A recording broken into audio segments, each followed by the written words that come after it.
ವಸತಿ ಇಲಾಖೆಯಲ್ಲಿ ನಡೀತಾ ಇರುವ ಗೋಲ್ಮಾಲ್ ಕುರಿತಾಗಿ BR ಪಾಟೀಲ್ ಅವರ ಆಡಿಯೋ ವಿಚಾರವಾಗಿ ನಂತರ ಅವರು ಸ್ಪಷ್ಟನೆ ಕೂಡ ಕೊಟ್ಟರು. ಆದರೆ ಈ ಒಂದು ವಸತಿ ಇಲಾಖೆಯಲ್ಲಿ ನಡೀತಾ ಇರುವ ಗೋಲ್ಮಾಲ್ಗೆ ಒಂದಷ್ಟು ಸ್ಫೋಟಕ ತಿರುವುಗಳು ಕೂಡ ಸಿಗ್ತಾ ಇದೆ. ಇದಕ್ಕೆ ಪೂರಕವಾದಂತಹ ಸಾಕ್ಷ್ಯಗಳು ಕೂಡ ಲಭ್ಯವಾಗ್ತಾ ಇದೆ. ಜೊತೆಗೆ ಇದನ್ನ ವಿಪಕ್ಷ ಕೂಡ ಟೀಕಿಸ್ತಾ ಇದ್ದು ಈ ಸುಪರ್ದಿಗೆ ಸರ್ಕಾರ ಬೇರೆನಾ ಅಂತ ಪ್ರಶ್ನೆ ಮಾಡ್ತಿದ್ದಾರೆ. ಆ ಬಗ್ಗೆ ವರದಿ ಇದೆ, ನೋಡ್ಕೊಂಡು ಬನ್ನಿ. ವಸತಿ ಗೋಲ್ಮಾಲ್ಗೆ ಮತ್ತೊಂದು ಸಾಕ್ಷಿ. ಇಬ್ಬರು ಗ್ರಾಮಸ್ಥರ ನಡುವೆ ಮನಿ ಟಾಕ್. ಸಾಕ್ಷಿ ಸಮೇತ ಪಬ್ಲಿಕ್ ಟಿವಿಯಲ್ಲಿ ಸುದ್ದಿ ಬ್ರೇಕ್. ಮನೆ ಕೊಟ್ರೆ ಮನೆ, ಈ ಸ್ಲೋಗನ್ ಈಗ ರಾಜ್ಯಾದ್ಯಂತ ಕೇಳಿ ಬರ್ತಿದೆ. ರಾಜೀವ್ ಗಾಂಧಿ ವಸತಿ ಯೋಜನೆಯ ಗೋಲ್ಮಾಲ್ ಬಗ್ಗೆ ಶಾಸಕ BR ಪಾಟೀಲ್ ಆಡಿಯೋ ವೈರಲ್ ಬೆನ್ನಲ್ಲೇ ಇನ್ನಷ್ಟು ದಾಖಲೆಗಳು ಸಿಗ್ತಿವೆ. ಶಾಸಕ BR ಪಾಟೀಲ್ ಆಡಿಯೋ ವೈರಲ್ ಬಳಿಕ ಪಬ್ಲಿಕ್ ಟಿವಿ ಇದರ ಬಗ್ಗೆ ರಿಯಾಲಿಟಿ ಚೆಕ್ ನಡೆಸಿತು. ಈ ವೇಳೆ ಫರಹತಾಬಾದ್ನಲ್ಲಿ ಆ ಪಂಚಾಯಿತಿಗೆ ಅಲರ್ಟ್ ಆದ 200 ಮನೆಗಳ ವರ್ಗಾವಣೆ ಆಗಿರುವುದು ಬೆಳಕಿಗೆ ಬಂತು. ಇದೀಗ BR ಪಾಟೀಲ್ ಆರೋಪಿಸಿದ ದಂಗಾಪುರ ಗ್ರಾಮ ಪಂಚಾಯಿತಿಯಲ್ಲಿ ಮತ್ತೊಂದು ಗೋಲ್ಮಾಲ್ ಆಗಿರುವುದು ಬಹಿರಂಗಗೊಂಡಿದೆ. ಆನಂದದ ದಂಗಾಪುರ ಗ್ರಾಮ ಪಂಚಾಯಿತಿ ವ್ಯಾಪ್ತಿಯ ಬಟ್ಟರಿಕೆ ಗ್ರಾಮ ಸಭೆಯ ಎಕ್ಸ್ಕ್ಲೂಸಿವ್ ವಿಡಿಯೋ ಲಭ್ಯವಾಗಿದೆ. ಇಬ್ಬರು ಗ್ರಾಮಸ್ಥರ ಮಧ್ಯೆ ಮನೆ ಮಂಜೂರಿಗೆ ಹಣ ನೀಡಿರೋ ಬಗ್ಗೆ ಮಾತುಕತೆ ಆಗಿದೆ. ಮನೆ ಮಂಜೂರಿಗೆ 10,000 ಕೊಟ್ಟಿರೋ ಬಗ್ಗೆ ಇಬ್ಬರು ಗ್ರಾಮಸ್ಥರ ಚರ್ಚೆ ನಡೆಸಿದ್ದಾರೆ. ಈ ಎಕ್ಸ್ಕ್ಲೂಸಿವ್ ವಿಡಿಯೋ ಪಬ್ಲಿಕ್ ಟಿವಿಗೆ ಲಭ್ಯವಾಗಿದೆ. ಒಂದು ಮನೆಗೆ 10,000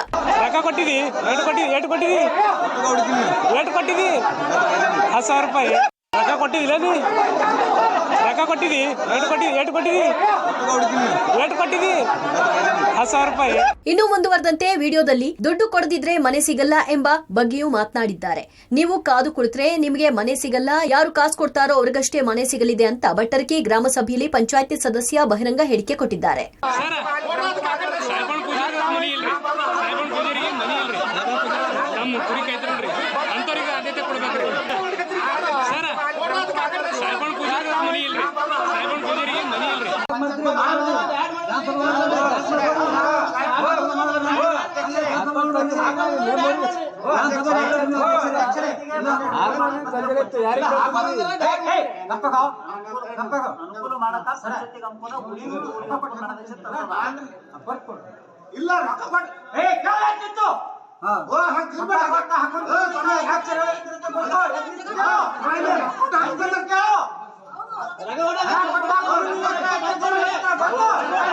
ನನಗೆ ಗೊತ್ತಿಲ್ಲದೆ ಕ್ಷೇತ್ರಕ್ಕೆ 17 ಕೋಟಿ ಅನುದಾನ, ನನಗೆ ತಿಳಿಯದೆ ಕಾಮಗಾರಿಯೂ ಆರಂಭ.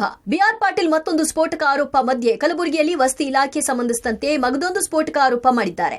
ನನ್ನ ಸ್ವಕ್ಷೇತ್ರ ಆಳಂದ ಕ್ಷೇತ್ರಕ್ಕೆ ನನಗೆ ಗೊತ್ತಿಲ್ಲದೆ 17 ಕೋಟಿ ಅನುದಾನ ಅಲ್ಪಸಂಖ್ಯಾತ ಇಲಾಖೆಯಿಂದ ಬಂದಿದೆ. ಆ ಕಾಮಗಾರಿ ಸಹ ನಾನು ಅಡಿಗಲ್ಲು ಮಾಡದೆ ಆರಂಭವಾಗಿದೆ.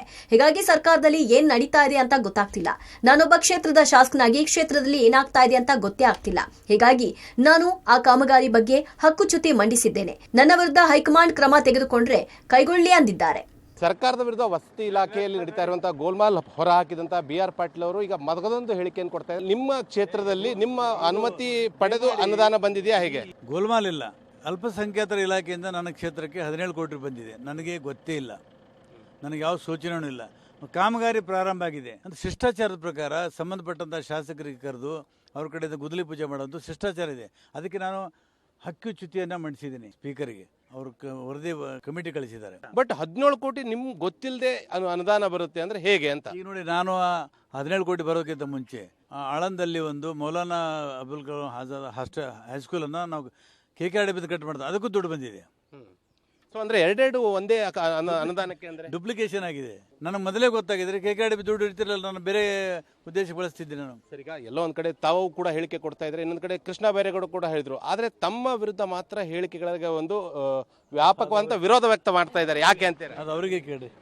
ಸರಿಗ ಒಂದ್ ವೇಳೆ ಹೈಕಮಾಂಡ್ ಏನಾದ್ರು ತಮ್ಮ ವಿರುದ್ಧ ಕ್ರಮಕ್ಕೆ ಏನಾದ್ರು ಮುಂದಾದ್ರೆ ತಮ್ಮ ಒಂದು ಕ್ರಮ ತಗೋಬಹುದು. ಇದಿಷ್ಟು ಏನಂದ್ರೆ ಶಾಸಕ BR ಪಾಟೀಲ್ ಅವರ ಮಾತಾಗಿತ್ತು. ಇನ್ನು ಈ ಬಗ್ಗೆ DCM DK ಶಿವಕುಮಾರ್ ಪ್ರತಿಕ್ರಿಯಿಸಿದ್ದು, ಎಲ್ಲಿ ನಡೆದಿದೆ ಅದೆಲ್ಲ ಸುಳ್ಳು ರೀ. ನಾನು ಗ್ರಾಮ ಸಭೆಯಲ್ಲಿ ಮನೆಗಳನ್ನ ಕೊಡೋಕೆ ಆಗುತ್ತಾ? ಪಂಚಾಯಿತಿಯಲ್ಲಿ ಚರ್ಚೆ ಆಗೋದು ಪಂಚಾಯಿತಿ ವ್ಯಾಪ್ತಿ ಮಾತ್ರ. ವಸತಿ ಇಲಾಖೆದು ಚರ್ಚೆ ಮಾಡೋದು ಸಚಿವರು. ಪಾಪ BR ಪಾಟೀಲ್ಗೆ ಪೂರ್ಣ ಮಾಹಿತಿ ಇದೆಯೋ ಇಲ್ವೋ, ನಾನು ಅವರ ಬಳಿ ಮಾತನಾಡ್ತೀನಿ ಎಂದಿದ್ದಾರೆ. ಇನ್ನು BR ಪಾಟೀಲ್ ಮಾಡಿರೋದು ಗಂಭೀರ ಆರೋಪ ಅಲ್ಲ, ಪೊಲೀಸರಿಗೆ ದೂರು ನೀಡಿದ್ರೆ ಕ್ರಮ ಕೈಗೊಳ್ಳಲಾಗುವುದು ಅಂತ ಗೃಹ ಸಚಿವ ಪರಮೇಶ್ವರ್ ಹೇಳಿದ್ದಾರೆ. ಹೆಂಗ್ರಿ ಎಲ್ಲಿ ಅವೆಲ್ಲ ಸುಮ್ಮನೆ ಸುಳ್ಳ್ರಿ. ಯಾರೋ ಒಬ್ಬ ಹೇಳ್ಬಿಟ್ರೆ ಆಗೋಗ್ತದ? ಈಗ ನಾನಾಗಲಿ ನೀವು ಯಾರೊಬ್ರು ಕೇಳಿ ಗ್ರಾಮ ಸಭೆಯಲ್ಲಿ ಹೆಂಗ್ರಿ ಕೊಟ್ಬಿಡೋಕ್ಕಾಗ್ತದೆ? ಗ್ರಾಮ ಸಭೆಯಲ್ಲಿ ತೀರ್ಮಾನ ಮಾಡೋರು ಯಾರು? ಪಂಚಾಯತಿಯವರೇ. ಮುನ್ಸಿಪಾಲ್ಟಿ ತೀರ್ಮಾನ ಮಾಡೋರು ಮುನ್ಸಿಪಾಲ್ಟಿಯವರು. ಮಂತ್ರಿಗೂ ಸರ್ಕಾರಕ್ಕೂ ಏನು ವ್ಯತ್ಯಾಸ ಇದೆ? ಅವೆಲ್ಲ ಸುಳ್ಳು, ಅವೆಲ್ಲ ಯಾವುದೋ ಒಂದು ಇದಕ್ಕಾಗಿ ಮಾಡಿದಾರೆ, ಆ ಥರ ಆಗಿಲ್ಲ. ಪಾಪ BR ಪಾಟೀಲ್ ಅವ್ರಿಗೆ ಫುಲ್ ಮಾಹಿತಿ ಗೊತ್ತಿದೆಯಲ್ಲ ನನಗೆ ಗೊತ್ತಿಲ್ಲ, ನಾನು ಅವ್ರ ಹತ್ರ ಮಾತಾಡ್ತೀನಿ. ಗಂಭೀರ ಆರೋಪ ಅಲ್ಲ, ಅವರು ಅಲ್ಲಿ ನಡೀತಾ ಇದೆ ಅನ್ನುವಂಥ ಪ್ರಸ್ತಾಪವನ್ನು ಮಾಡಿದ್ದಾರೆ. ನಾನು ಅವ್ರಿಗೆ ಹೇಳಿದ್ದೇನೆ, ನೀವು ಯಾರು ಸಂಬಂಧಪಟ್ಟ ಸಚಿವರಿದ್ದಾರೆ ಅವ್ರ ಹತ್ರ ಪ್ರಸ್ತಾಪ ಮಾಡಿ, ಸ್ಪೆಸಿಫಿಕ್ ಕೇಸಸ್ ಏನಾದರೂ ಇದ್ದರೆ, ಲಂಚ ತಗೊಂಡಿದ್ದಾರೆ, ಸ್ಪೆಸಿಫಿಕ್ ಕೇಸಸ್ ಇದ್ದರೆ ಅದನ್ನು ಸಂಬಂಧಪಟ್ಟ ಸಚಿವರ ಗಮನಕ್ಕೆ ತನ್ನಿ, ಅದನ್ನು ಕ್ರಮ ತಗೊಳ್ತೀವಿ ಅಂತ ಕೂಡ ನಿನ್ನೆನೂ ನಾನು ಹೇಳಿದ್ದೇನೆ. ಯಾಕೆಂದರೆ ನನಗೆ ಕಂಪ್ಲೇಂಟ್ ನಮ್ಮ ಹತ್ರನೇ ಬರುತ್ತೆ ಆಮೇಲೆ, ಅದರಿಂದ ಬರೋಕ್ಕೆ ಮುಂಚೆನೇ ನಾನು ಹೇಳಿದ್ದೇನೆ. ದುಡ್ಡು ಕೊಡಿ, ಮನೆ ಪಡೆಯಿರಿ, ಇದು ಕಾಂಗ್ರೆಸ್ ಹೊಸ ಘೋಷವಾಕ್ಯ. ಸರ್ಕಾರದ ವಿರುದ್ಧ ವಿಪಕ್ಷ ಕಿಡಿ. ಇನ್ನು ಹಣ ಕೊಟ್ಟವರಿಗೆ ಸರ್ಕಾರ ವಸತಿ ಹಗರಣದ ಸಂಬಂಧ ವಿಪಕ್ಷ ಸರ್ಕಾರದ ವಿರುದ್ಧ ಕೆಂಡ ಕಾರಿದೆ.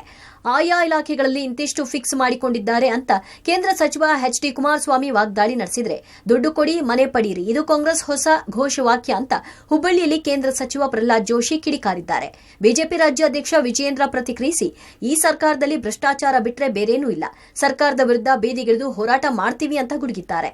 ಇನ್ನು ವಿಪಕ್ಷ ನಾಯಕ ಆರ್ ಅಶೋಕ್, ಹೌಸಿಂಗ್ ಬೋರ್ಡ್ ಈಗ ಕಲೆಕ್ಷನ್ ಬೋರ್ಡ್ ಆಗಿದೆ, ವಸತಿ ಇಲಾಖೆಯಲ್ಲಿ ರಕ್ತ ಹೀರುವ ಜಿಗಣೆಗಳು ಸೇರಿವೆ ಅಂತ ಮಂಡ್ಯದಲ್ಲಿ ವಾಗ್ದಾಳಿ ನಡೆಸಿದ್ದಾರೆ. ಅದೇನು ಆಶ್ಚರ್ಯ ಏನಿಲ್ಲ, ಜಗಜ್ಜಾಹಿರ ಅದು. ಬರೀ ಮನೆ ವಿಚಾರ ನಡೀತಾ ಇದೆಯಾ? ಇದು ಎಲ್ಲಾ ವಿಚಾರದಲ್ಲೂ ಎಲ್ಲ ಇಲಾಖೆಯಲ್ಲೂ ನಡೀತಿದೆ. ಚರ್ಚೆ ಮಾಡೋದ್ರಲ್ಲಿ ಅರ್ಥ ಇಲ್ಲ ಈ ಸರ್ಕಾರದ ಬಗ್ಗೆ. ಮಧ್ಯವರ್ತಿಗಳು ಕೆಲಸ ಮಾಡ್ತಾ ಇದಾರೆ ಇಲ್ಲಿ ನಡೀತಿರೋದೇ ಅದು. ವಿಧಾನಸೌಧದಲ್ಲೇ ಅವರೇ ಶುರು ಮಾಡ್ಕೊಂಡ್ಬಿಟ್ಟವ್ರೆ, ಮಧ್ಯವರ್ತಿಗಳ ಅವಶ್ಯಕತೆನೂ ಇಲ್ಲ. ಈಗ ಆ ಇಲಾಖೆನಲ್ಲಿ ಅವರೇ ಫಿಕ್ಸ್ ಮಾಡ್ಕೊಂಡ್ಬಿಟ್ಟವ್ರೆ ಎಷ್ಟೆಷ್ಟು ವಸೂಲಿ ಮಾಡಬೇಕು ಅಂತ. ಅವ್ರು ಹೇಳ್ಯಾರ ಸರ್ಕಾರ ಶೇಕ್ ಆಗ್ತದೆ ಅಂತ ಹೇಳ್ಯಾರ ಅವರು. BR ಪಾಟೀಲ್ ನಾಚಿಕೆಮಾನ ಮರ್ಯಾದೆ ಇದೆ ನಮ್ಗೆ. ಆ ವಿಡಿಯೋದೊಳಗೆ ಅತ್ಯಂತ ಸ್ಪಷ್ಟವಾಗಿ ಹೇಳ್ತಾರೆ, ಈಗ ಏನಂತಂದ್ರೆ ದುಡ್ಡು ಕೊಡಿ, ಮನೆ ಪಡಿ, ಈ ಸರ್ಕಾರದ ಹೊಸ ಸ್ಲೋಗನ್ ಇದೆ. ಹೇಳಿದ್ರಲ್ಲ, ಖಚಿತ, ಉಚಿತ, ನಿಶ್ಚಿತ, ಇದು ಹಂಗೆ ಇದೆ. ಎಲ್ಲ ಒಂದ್ ಕಡೆ ಸ್ಟೇಟ್ ಸ್ಪಾನ್ಸರ್ಡ್ ಕರಪ್ಷನ್, ರಾಜ್ಯ ಸರ್ಕಾರವೇ ಇವತ್ತು ಭ್ರಷ್ಟಾಚಾರಕ್ಕೆ ಉತ್ತೇಜನ ನೀಡ್ತಾ ಇದೆ, ಬೆಂಬಲವನ್ನ ನೀಡ್ತಾ ಇದೆ. ಇವೆಲ್ಲವೂ ಕೂಡ BR ಪಾಟೀಲ್ ಅವರ ಹೇಳಿಕೆಯಿಂದ ಗೊತ್ತಾಗ್ತಾ ಇದೆ. ಇವತ್ತು ನಾವು ಕೂಡ ಭಾರತೀಯ ಜನತಾ ಪಾರ್ಟಿ ಇವೆಲ್ಲ ವಿಚಾರಗಳನ್ನ ಇಟ್ಕೊಂಡು ನಾವು ಬೀದಿಗಳನ್ನ ಮತ್ತೆ ಹೋರಾಟವನ್ನ ಕೈಗೊಳ್ತೇವೆ. ಹೌಸಿಂಗ್ ಬೋರ್ಡ್ ಆಗಿಲ್ಲ, ಕಲೆಕ್ಷನ್ ಬೋರ್ಡ್ ಔಟಿದೆ. ಅದು ಮನಿ ಕೊಟ್ರೆ ಮನೆ. ಇವತ್ತು ಆ ವಸತಿ ಇಲಾಖೆ ಒಳಗಡೆ ರಕ್ತ ಹೀರುವಂತ ಜಿಗಣೆಗಳು ಸೇರ್ಕೊಂಡ್ಬಿಟ್ಟಿದೆ. ಅವರು ಒಂದ್ ರೀತಿ ಆಕ್ಚುಲಿ ಬಡವರಿಗೆ ಮನೆ ಕೊಡಬೇಕು ಅಂತ ಇರೋದು, ಬಡವರ ಮನೆಗಳನ್ನ ಸೇಲ್ ಮಾಡ್ತಾ ಇದ್ದಾರೆ. ಒಟ್ಟಾರೆ ವಸತಿ ಇಲಾಖೆ ಗೋಲ್ಮಾಲ್ ಆಡಿಯೋ ವೈರಲ್ ಬೆನ್ನಲ್ಲೇ ದಿನಕ್ಕೊಂದು ಸಾಕ್ಷ್ಯಗಳು ಬಹಿರಂಗಗೊಳ್ತಿದೆ. ಇದೆಲ್ಲ ವಿಪಕ್ಷಕ್ಕೆ ಅಸ್ತ್ರವಾಗ್ತಿರುವುದು ಸುಳ್ಳಲ್ಲ. Praveen Reddy, public TV, Kalaburagi.